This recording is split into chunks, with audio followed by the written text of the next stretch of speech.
மனுஷர்கள் வந்து சராசரி திங்களுக்கு முன்னாடி 8 தடவை இமையை தட்டுறோம். தேவர்கள் என்ன பண்ணுவாங்க தெரியும்? கண் இமைக்கவே மாட்டாங்க.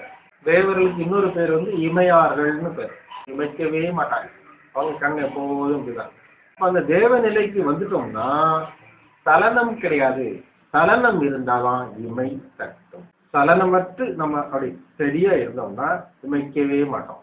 அப்ப மனித நிலையோட உயர்ந்த நிலைக்கு வரும்போதுதான் அந்த இமையாத ஒரு தன்மை, சலனமில்லாத ஒரு தன்மை, தெளிவு கிடைக்கும். அப்ப இமையாம இருக்கும், மெய் உணர்வோடு இருக்கும்.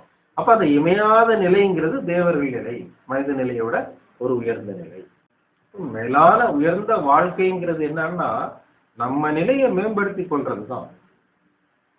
எப்படி மேம்படுத்திக் கொள்றதுன்னா சராசரி மனுஷனா பிறந்த நாம மனித நிலையிலிருந்து தேவ நிலைக்கு உயர்றதுதான். மனிதரும் தேவராகலாம் சித்தர்கள் பாடிட்டார். எப்படி தேவராகலாம்? தங்களுடைய ஒழுக்கத்தினாலேயும் அபியாசத்தினாலேயும் தான். அப்ப அதுக்குன்னு ஒரு சில நெறிமுறைகள் வச்சிருக்காங்க. இந்த மாதிரி நம்ம வாழணும், ஒழுக்கங்கள் இருக்கணும், கடைபிடிக்கணும்.